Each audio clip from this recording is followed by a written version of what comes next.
بسم اللہ الرحمن الرحیم۔ بچوں کی قصص الانبیاء میں آج کا سبق کا عنوان ہے حضرت نوح علیہ السلام کی نصیحت۔ حضرت نوح علیہ السلام کی نصیحت۔ لوگ سمجھتے تھے کہ ہم حق پر ہیں، حق یعنی سچ پر ہیں۔ بتوں کی عبادت ہم کو کرنی ہی چاہیے۔ بتوں کی عبادت ہم کو کرنی ہی چاہیے۔ بت مورتی کو کہتے ہیں، تو لوگ بتوں کی عبادت کرتے تھے اور سمجھتے تھے کہ یہی صحیح ہے۔ جو لوگ بتوں کی عبادت نہیں کرتے اور ان کی برائی کرتے ہیں وہ گمراہ ہیں، یعنی صحیح راستے سے وہ بھٹکے ہوئے ہیں۔ لوگ یہ سمجھتے تھے نوح علیہ السلام کے ٹائم میں۔ لوگ جو بتوں کی عبادت نہیں کرتے وہ جاہل ہیں، بے وقوف ہیں۔ جو بتوں کی عبادت نہیں کرتے وہ جاہل ہیں، بے وقوف ہیں۔ یہ ہمارے باپ دادا کے وقت سے چلی آئی ہے، پھر ہم کیوں نہ کریں۔ لوگ یہ کہتے تھے اس وقت، یہ ہمارے باپ دادا کے وقت سے چلی آئی ہے، پھر ہم کیوں نہ کریں۔ حضرت نوح علیہ السلام خوب سمجھتے تھے کہ بتوں کی عبادت کرنا جاہلوں اور بے وقوفوں اور گمراہوں کا کام ہے، کہ بتوں کی عبادت کرنا جاہلوں اور بے وقوفوں اور گمراہوں کا کام ہے۔ اللہ کی نافرمانی کرنا، اس کا شریک ٹھہرانا، اس کی بخشی ہوئی نعمتوں کو کھا پی کر اس کو بھول جانا۔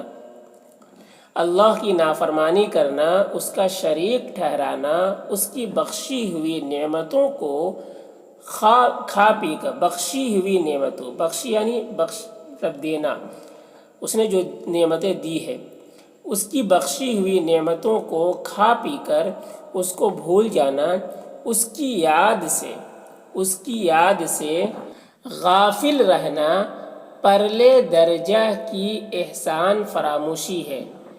غافل رہنا پرلے درجہ یعنی انتہائی درجہ کی احسان فراموشی ہے۔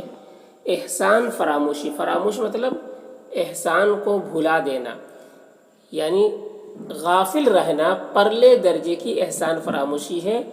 یعنی غافل رہنا مطلب بے توجہ رہنا، اس سے بے فکر رہنا، انتہائی درجے کی احسان کو فراموش کرنا ہے، احسان کو بھلانا ہے۔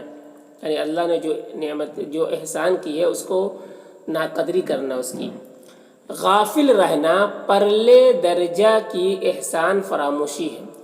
نعمتوں کو کھا کر رب نعمت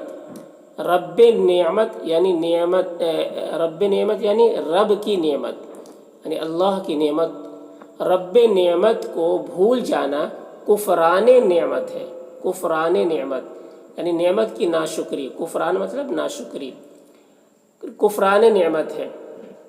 نعمتوں کو کھا کر رب نعمت کو یعنی رب کی نعمت کو بھول جانا کفران نعمت ہے، ناشکری ہے، نافرمانی ہے۔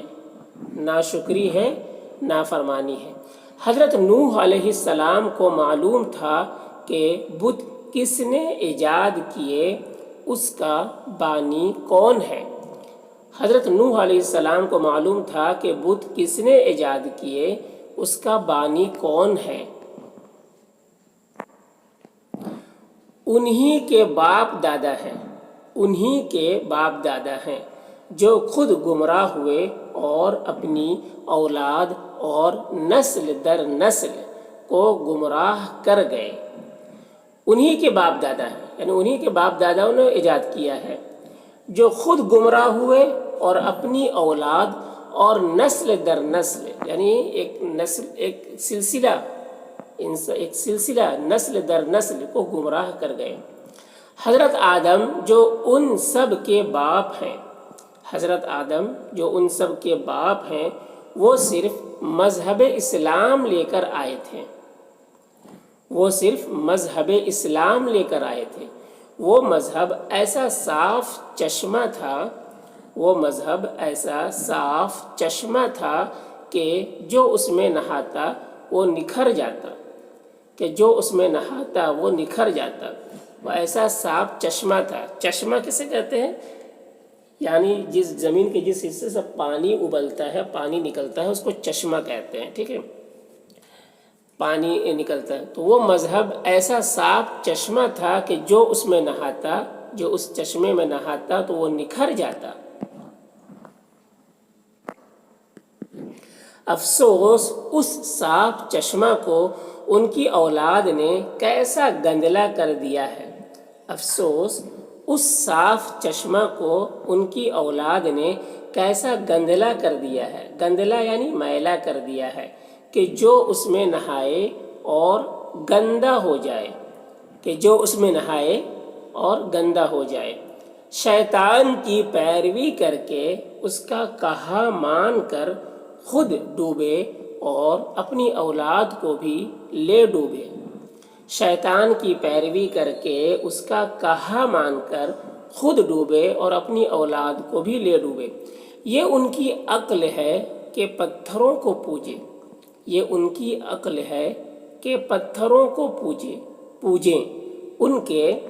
ان کے آگے سر جھکائیں، ان کے آگے سر جھکائیں، ان سے مدد چاہیں، ان سے مدد چاہیں اور ان سے مرادیں مانگے، اور ان سے مرادیں مانگے، اور اس کو چھوڑ دیں، اور اس کو چھوڑ دیں جس نے ان کو پیدا کیا، جس نے ان کو پیدا کیا، اور جو ان کا کارساز ہے، اور جو ان کا کارساز ہے۔ کارساز یعنی کام بنانے والا ہے۔ افسوس صد افسوس، افسوس صد افسوس، یعنی انتہائی افسوس کی بات ہے۔ کہا اے قوم اللہ کی عبادت کرو، ان بتوں کی، پتھر کی مورتیوں کی عبادت چھوڑ دو۔ کہا اے قوم اللہ کی عبادت کرو، ان بتوں کی، پتھر کی مورتیوں کی عبادت چھوڑ دو۔ اے قوم اللہ کے سوا کوئی معبود نہیں، اے قوم اللہ کے سوا کوئی معبود نہیں، اے قوم پتھروں کو پوجنا، ان کو اپنا معبود سمجھنا اور ان سے اپنی خواہشوں کا اظہار کرنا تو بہت ہی جہالت اور بے وقوفی کی بات ہے۔ اے قوم پتھروں کو پوجنا، ان کو اپنا معبود سمجھنا اور ان سے اپنی خواہشوں کا اظہار کرنا تو بہت ہی جہالت اور بے وقوفی کی بات ہے۔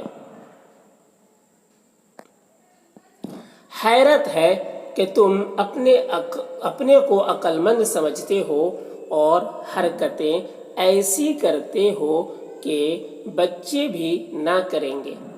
حیرت ہے کہ تم اپنے کو عقل مند سمجھتے ہو اور حرکتیں ایسی کرتے ہو کہ بچے بھی نہ کریں گے۔ اے قوم میں تم کو اس آنے والے دن سے ڈراتا ہوں جس کے آنے میں کوئی شک نہیں۔ نوح علیہ السلام اپنی قوم کو سمجھا رہے ہیں، اے قوم میں تم کو اس آنے والے دن سے ڈراتا ہوں جس کے آنے میں کوئی شک نہیں۔ اے قوم اس بڑے دن کے عذاب سے ڈرو جس میں کوئی کسی کے کام نہ آئے گا۔ اے قوم اس بڑے دن کے عذاب سے ڈرو جس میں کوئی کسی کے کام نہ آئے گا۔ قوم کے سرداروں نے کہا، قوم کے سرداروں نے کہا، ہم تم کو خود گمراہ سمجھتے ہیں اور اپنا دشمن جانتے ہیں۔ ہم تم کو خود گمراہ سمجھتے ہیں اور اپنا دشمن جانتے ہیں۔ حضرت نوح علیہ السلام نے کہا، حضرت نوح علیہ السلام نے کہا، میں گمراہ نہیں ہوں، میں گمراہ نہیں ہوں، میں دونوں جہاں کے بادشاہ کا رسول ہوں، میں دونوں جہاں کے بادشاہ یعنی اللہ کا رسول ہوں، تمہارے پاس اس کا پیام لایا ہوں، تمہارے پاس اس کا پیام لایا ہوں۔ پیام یعنی پیغام، میسج۔ مان لوگے تو تمہارا بھلا ہوگا، مان لوگے تو تمہارا بھلا ہوگا۔ میں تمہارے فائدے کے لیے کہتا ہوں، میں تمہارے فائدے کے لیے کہتا ہوں، تمہارا خیر خواہ ہوں، تمہارا خیر خواہ ہوں۔ مجھے ان باتوں کا علم ہے جن کی تم کو بالکل خبر نہیں، مجھے ان باتوں کا علم ہے جن کی تم کو بالکل خبر نہیں۔